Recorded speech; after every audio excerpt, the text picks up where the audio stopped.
Und dann wollte ich dich zu einem weiteren Thema fragen. Und zwar hast du mir auch mal erzählt, dass du auch nochmal die Geburt, dieses Wiedererleben der Geburt mit den Müttern oder vielleicht sogar mit den Paaren, also Vater und Mutter, durchgehst. Kannst du dazu noch ein wenig mehr sagen? Also ich hatte postnatale Depressionen beim ersten Kind. Die Geburt war nicht so schön, also Notfall-Kaiserschnitt mit Vollnarkose. Dann die Schwangerschaft auch, da starb mein Vater und wir mussten ihn in den Tod begleiten. Also das Hin- und Hergerissensein vom werdendem Kind zum Abschied nehmen mit Tod. Und das hat mich einfach extrem durchgeschüttelt. Und du weißt ja selber, in der Schwangerschaftsgeburt ist man manchmal nicht mehr sich selber oder kommen Themen hoch, die einfach unter den Tisch geschiebt werden. Und eigentlich durch diese eigene Krise bin ich in diese Kurse geraten. Also ich habe mir Hilfe gesucht. Auch bei Psychologen, aber das hat mir nicht genutzt, weil ich wollte das nicht. Ich hatte das Gefühl, ich hätte als Mutter versagt. Ich bin keine gute Mutter, ich kann nicht mal spontan gebären. Ich bin nicht glücklich, weil mein Kind da ist. Also weißt du, dieses Glückhormon konnte ich ja gar nicht ausschütten. Und ich habe immer gedacht, ja, ist ein herziges Kind, aber ich konnte die Beziehung nicht so aufbauen. Und dann habe ich auch riesen Zweifel gekriegt an mir. Und meine Mutter hat mich schon auch unterstützt, aber die war ja selber noch in der Trauerphase über den Verlust ihres Mannes. Und das war so wirklich ein Kuddelmuddel, sagen wir in der Schweiz. Ja. Ja, und bei mir war es halt auch so, ich wusste immer, dass bei mir der Hund irgendwo begraben liegt. Ich wusste nicht genau, was und wie und wo und warum und weshalb. Aber so, als mein Sohn auf die Welt gekommen ist, also die Geburt, also Schwangerschaft war noch toll, aber als er auf die Welt gekommen ist, ist es wie wenn ich den Deckel gehoben hätte, den Box der Pandora geöffnet hätte. Genau. Und wie wenn ich auf einmal, das begann im Geburtsprozess, da war das so, war alles in Ordnung. Und dann mit dem Geburtsprozess war wie wenn der Deckel sich gelüftet hätte und all meine Ängste, all meine Schuldgefühle dann ihm gegenüber, weil ich die Angst hatte und weil ich mich dann schlecht gefühlt hatte, wie ein Kuddelmuddel, wie du so sagst, hat sich aufgemacht. Und das war für mich dann wie ein Overkill. Ja, ich bin mit Emotionen bombardiert worden ohne Ende. Und dann er ist im August geboren und im September war 9/11, damals 2001. Und ich weiß noch, wie ich da saß und ihn gestillt habe. Und im Fernsehen sehe ich dann die Flugzeuge in die Türme einkrachen.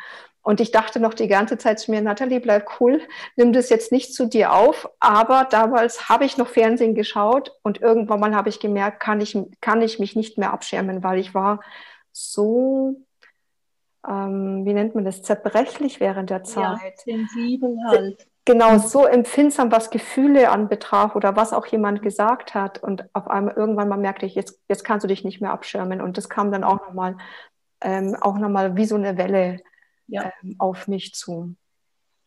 Ja, das kann ich mir sehr gut vorstellen, weil das ist ja genauso, wenn eine Frau schwanger ist, geboren hat und der Säugling da ist, das ist ganz neu für jede Frau. Das war für mich auch so neu. Vor allem das Gefühlsmäßige.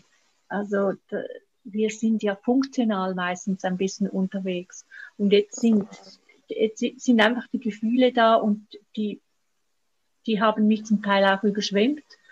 Und dass aber das Kind auch auf diese Gefühle reagiert, das musste ich zuerst einmal hören, also dass mir das jemand auch erklärt und wie ich mit denen umgehen kann. Ich hatte keinen Plan. Ja. Also, und so wie meine Mutter wollte ich das nicht mehr machen, also lässt das Kind schreien und legst ins Bett und mach die Türe zu, das musst du eine Nacht tun oder zwei und dann hat das Baby gelernt. Das wusste ich, das wollte ich nicht. Aber selbst eine Freundin hat mir das noch geraten, also jetzt nicht die Tür zuzumachen, aber auch mal schreien zu lassen und dann langsam nur hinzugehen oder sowas. Und ich habe auch immer gemerkt, ich immer in diesem Konflikt, also das, was du erzählst, wie du den Familien hilfst, das wäre damals für mich Gold wert gewesen, ja. Ja, es ist ja so, bei den Geburten ist es ja meistens dramatisch für die Mutter oder für das Kind oder vielleicht auch für beide. Aber ich habe die Erfahrung gemacht, dass wenn die Mutter es dramatisch findet, das Kind das vielleicht nicht unbedingt so dramatisch findet. Ah, Also okay. man kann nicht daraus schließen, ich habe eine schlimme Geburt gehabt, dass das Kind das auch als schlimm empfindet. Ah, okay. Weil das Kind hat ja schon ein eigenes Empfinden. Drum also ist es immer so ein bisschen schwierig. Es kann aber auch sein, dass ich sage, ich habe ganz eine leichte Geburt gehabt, aber für das Kind war das viel zu schnell. Eine Sturzgeburt ist für ein Kind problematisch zum Beispiel. Und dann sagt die Mutter, ja, es ist ein bisschen schnell gegangen, aber es ist total okay. Aber für das Kind ist es nicht okay, weil das Kind nicht mehr weiß, bin ich drinnen oder bin ich draußen, zum Beispiel. Oder? Also es ist wie wenn du fliegst, habe ich das manchmal auch, dann gehe ich von Florenz in einer Kultur, ganz anderen Kultur und innerhalb von 50 Minuten bin ich da in Zürich, dann denke ich mir manchmal, das ging jetzt aber schnell, wo sind die jetzt da und wie reden die jetzt? Und es ist das Wetter ist anders, es schmeckt ganz anders und so ist es bei den Kindern natürlich auch. Und die Geburt, es gibt ja viele, die das ganz spezifisch schon jetzt auch erforscht haben und begleitet haben, wie der Thomas Harms zum Beispiel, der ist bei uns in der Schweiz ziemlich bekannt, oder der Franz Wenkling, der Käppeli in St. Gallen. Es gibt ja ganz verschiedene, die mit der Geburt des Kindes arbeiten, die machen schöne Arbeiten, gefallen mir alle sehr gut. Ich persönlich finde aber, das ist eine intime Angelegenheit zwischen Mutter und dem Kind. Und viele Mütter sagen mir, wenn sie in die Kurse kommen zum Beispiel, mein Kind kann ich nur immer so beruhigen, wenn ich es da oben trage auf der Schulter. Und so nehme ich es kaum runter, so wie wenn ich stillen würde, so einfach so wie ein Baby, beginnt er zu schreien wie verrückt. Also das hält das Kind nicht aus, oder? Und dann ist schon klar, man muss dann schauen, ob das Kind nicht Blockaden hat im Hals von der Geburt her. Das kann auch sein. Aber inzwischen gibt es ja gute Osteopathen, Kraniosakraltherapeuten, die das gut lösen können. Dann ist es aber so, dass eigentlich das tiefste Bedürfnis von jeder Mutter ist, ich beruhige mein Kind im Arm. Also weißt du, so da, der Kopf liegt da und ich halte es so und kann es so wiegen in der Wiegehaltung. Aber die wollen ja nicht, dass ihre Kinder schreien. Dann nehmen sie immer gerade wieder hoch, weil das Kind beruhigt sich dann irgendwie da oben. Und das ist ja meiner Erfahrung immer wieder der Punkt, dass das Kind eigentlich das Erlebte abbauen möchte und wenn es weint, dass es dir erzählt, wie es gewesen war für ihn, was es erlebt hat. Das heißt, ich schaue, dass es da sicher nicht Schmerzen hat, dass es trocken ist und dass es gut genährt ist. Und wenn ich aber finde, so jetzt möchte ich mein Kind mal so ein bisschen beruhigen, dann gebe ich ihm nicht gerade meine Brust, sondern ich halte und warte, bis es weint. Und dann beginnen die Kinder zu weinen, ganz laut, und zum Teil werden die ganz rot. Dann siehst du, jetzt sind die im Geburtsprozess drin, sie beginnen zu schwitzen, sie sind weg. Und dann geht es darum, dass die Mama da bleibt, bei sich. Und dann frage ich oftmals, wie war denn deine Geburt? Wie hast du das erlebt? Und dann kommen meistens die Tränen von der Mutter, das sei überwältigend gewesen. Es hat so wehgetan, ich konnte nicht mitbestimmen, ob Peridual oder nicht, oder sie sind mir auf den Bauch herumgetreten fast. Also kommen einfach diese Erlebnisse und dann kommt das Gefühl von der Mutter hoch und was ich sehe ist, das Kind weint nicht mehr. Das Kind schaut dann oft die Mama so an und die erzählt einfach, oder? Und dann kann sich das Kind entspannen, weil es spürte diese Anspannung auch, dass die Mama eigentlich noch im Trauma von der Geburt steckt oder das Kind selber noch ein bisschen im Trauma ist. das habt ihr auch in dieser Enge irgendwas erlebt von Todesangst oder Panik oder keine Luft kriegen. Mm. Und das sind dann häufig die Kinder auch, zum Beispiel, weißt du, die, wenn sie mit Luftkriegen Schwierigkeiten gehabt haben im Trotzalter, das geht dann eben weiter, sich hinwerfen und blau anlaufen. Ja. Und dann sagen die Mütter, ja, ich muss es anblasen. Nee, du musst das Kind nicht anblasen, du musst es nehmen und halten, dass das Kind spürt, die Mama ist da. Weil es ist ja immer der Unterbruch vom Kind, dass es das Gefühl hat, die Mama ist jetzt nicht mehr da, wenn sie eine Vollnarkose hat, eine Peridual oder Lachgas oder irgendwas eingesetzt wird, ist für das Kind der Schnitt, ich verliere die Mama und das Kind kriegt Angst und Panik. Ja, was macht es? Es muss es abspalten.